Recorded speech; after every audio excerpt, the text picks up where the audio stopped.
Chers psychonautes, bonjour, on se retrouve avec Bruno pour vous parler de l'introduction d'un thème qui va être assez génial sur ce qu'on appelle la zone de confort. Bonjour à tous. Je pense que déjà le premier élément, c'est de se poser la question de pourquoi ce thème sur la zone de confort. En fait, c'est un thème qui revient souvent dans tout ce qui est développement personnel, avec cette idée qu'on aurait une zone de confort, qu'il faudrait absolument en sortir. Et ça nous a donné envie de nous pencher un petit peu sur ces questions-là avec Bruno, et on s'est aperçu que c'était un thème en fait qui était beaucoup plus riche que ce qu'on avait pu imaginer. Et on vous a préparé du coup un programme pour explorer vos limites, pour dépasser certaines limites, mais surtout pour comprendre qu'est-ce que ça va changer en vous si vous explorez votre zone et si vous sortez de cette zone. Déjà, le premier élément moi, qui m'a questionné, Kevin, c'était pourquoi on appelle ça zone de confort. Quand moi je reçois des clients en cabinet, ça n'a pas l'air confortable quand même. Souvent, ils ont des problématiques au travail, ou dans leur couple, ou avec leurs amis. Ça n'a pas l'air très très confortable. Et on se pose la question de pourquoi ils restent en fait dans cette zone-là. En fait, la zone de confort, c'est la zone des routines et des habitudes, on pourrait l'appeler comme ça. Et cette zone de routine et d'habitude, parfois, elle nous permet de vivre des choses qui ne sont pas exactement ce qu'on aimerait vivre. Imaginons quelqu'un qui s'est construit une vie qui n'est pas tout à fait celle qu'il voudrait. Ça finit par être une zone de confort, mais en fait, c'est une prison dorée quelque part. Oh, c'est beau ça. Prison dorée. C'est un peu ça, effectivement. On a certaines personnes. Déjà, je pense que vraiment, il faut sortir en fait de l'idée d'appeler ça zone de confort. Zone d'habitude me semble déjà plus. Zone de routine, Ouais, ou zone de routine. zone connue. Zone connue. D'ailleurs, ça ressemble un peu aux zones qu'on vous a proposées en hypnose et en auto-hypnose. La zone 1, c'est la zone habituelle d'état de conscience, celle qu'on connaît, celle qu'on maîtrise, celle dans laquelle on incarne qui on connaît. Après, on vous a montré comment sortir de cette zone 1 et d'aller vers la zone 2, qui est déjà une zone où on commence à avoir des points de vue différents sur ce qu'on est et comment on fonctionne, nos croyances, nos valeurs. Et on a souvent fait référence à la zone 3. Qui est une zone de totale incertitude.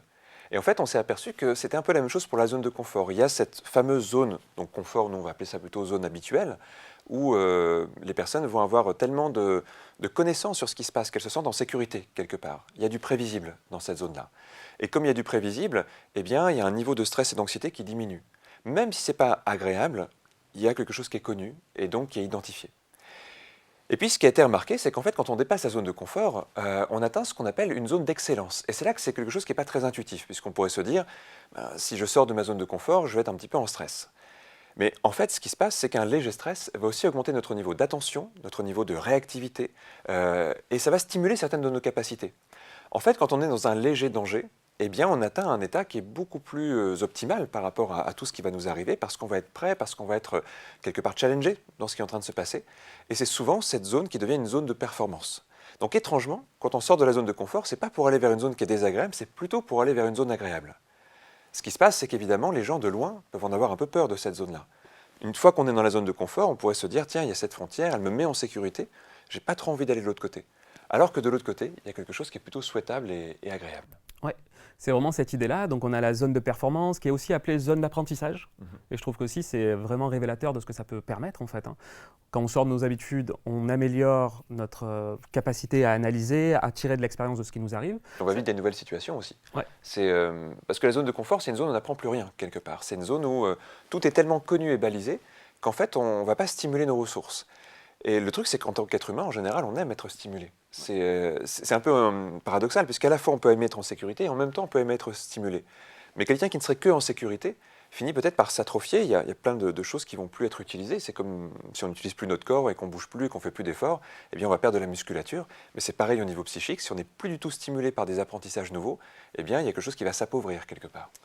D'ailleurs, souvent en clientèle, en cabinet, on reçoit des personnes qui ont peut-être 60, 70 ans et qui commencent à nous dire, des fois plus jeunes, tiens, avant j'étais capable de faire ça.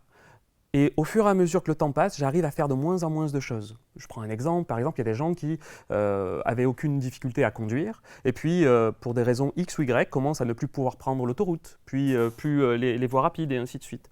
Et on a vraiment cette sensation que la zone de confort, si elle n'est pas, étendue, s'il n'y a pas de proposition de sortir de cette zone-là, à un moment ou à un autre, elle commence à se rétrécir un peu. On le remarque souvent, c'est vrai que beaucoup de gens, une majorité, en avançant en âge, ont de plus en plus de peurs quelque part. Des peurs qui sont parfois justifiées par des expériences difficiles, parfois même complètement injustifiées parce que c'est juste des pensées récurrentes, c'est juste des projections négatives. Et c'est vrai que, alors ça c'est un schéma général, évidemment on peut en sortir, mais il y a beaucoup plus d'aventuriers à 20 ans que d'aventuriers à 90 ans. Mais on peut être aventurier à 90 ans si on a toujours pris soin de cette zone et de ne pas la laisser se rétrécir justement. Si on a pris soin d'en sortir, de l'élargir et d'aller dans cette zone d'apprentissage. Après, il y a aussi là une troisième zone, et c'est pour ça qu'on met en parallèle avec les trois fameuses zones de l'auto-hypnose. Si on va trop loin dans la zone d'apprentissage, il y a une sorte de seuil où tout d'un coup, le niveau d'anxiété et de stress devient si fort et si élevé qu'en fait, cette zone, elle devient juste une zone de stress. Ce n'est plus une zone d'apprentissage, c'est une zone qui va nous paralyser. C'est une zone dans laquelle on va être submergé par des émotions qui ne sont pas faciles à gérer. Donc en fait, on atteint une troisième zone.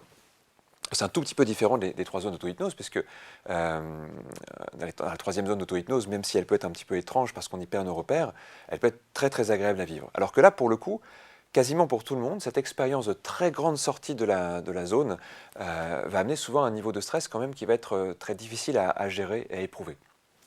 Mais du coup, ce qu'on pourrait se dire, c'est que plus on se familiarise avec la zone d'apprentissage, plus on va l'élargir. Plus on se familiarise même avec notre zone de confort, plus on va l'élargir. On va avoir une zone de confort plus grande et une zone d'apprentissage plus grande et faire reculer la zone de seuil. C'est exactement l'idée. L'idée, c'est d'étirer sa zone de confort. En sortir, en fait, ça permet de l'étirer, hein, c'est vraiment le but.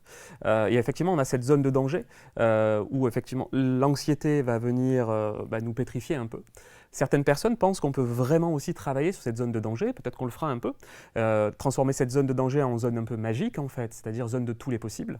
Mais même comme ça, dit comme ça, pour certains d'entre vous, zone de tous les possibles, ça peut créer une anxiété. Et l'idée, c'est de pouvoir travailler dessus. C'est toujours un truc qu'on remarque peut-être aussi particulièrement dans nos civilisations, c'est que le doute est souvent lié à une émotion négative. Le fait de ne pas savoir, l'inconnu, c'est souvent lié à des émotions négatives. Je ne sais pas ce que vous en pensez, moi j'ai la sensation que c'est quelque chose qui est au moins en partie culturel.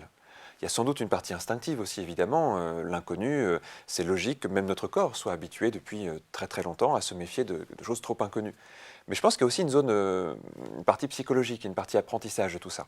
Je ne crois pas qu'on apprenne aux enfants à aimer le doute. Je ne crois pas qu'on amène les enfants dans l'éducation à aimer ne pas savoir, le plaisir de ne pas savoir, de découvrir et d'apprendre.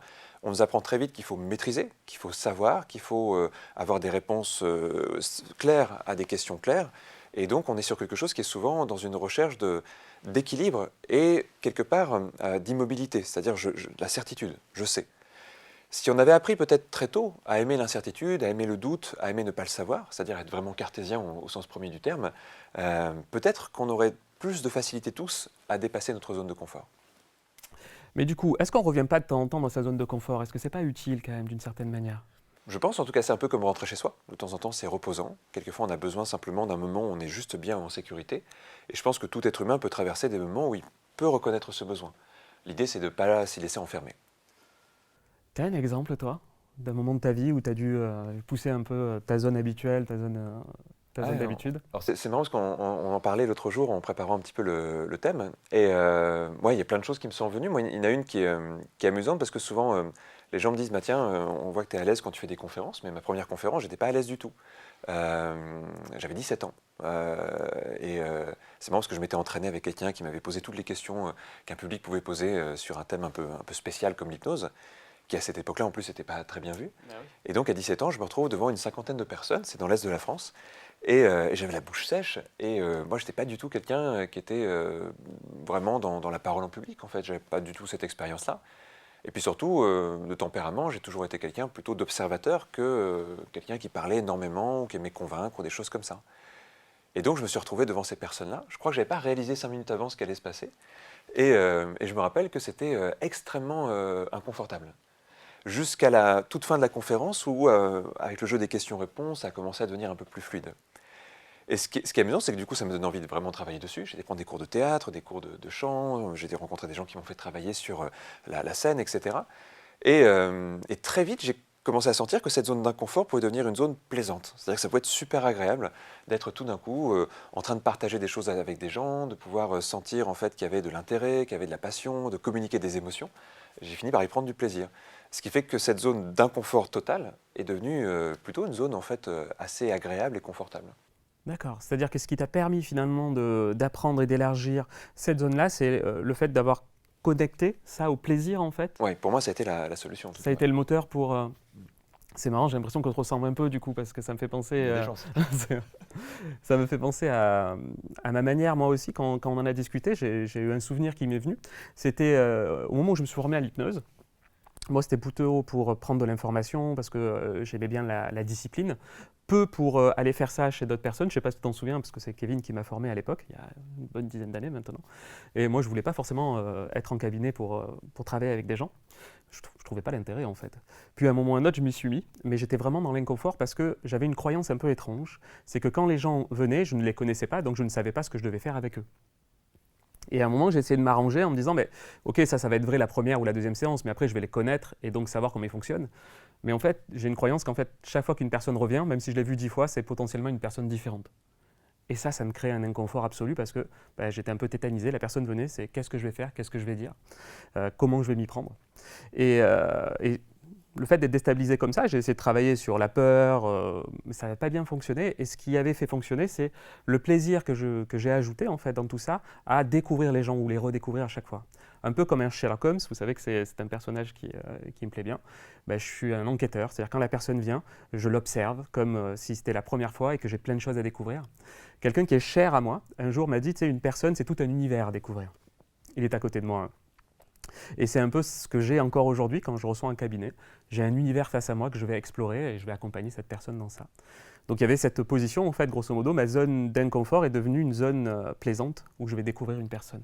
Et on verra du coup que le plaisir, c'est une des façons de dépasser en fait sa zone habituelle, d'aller vers d'autres zones.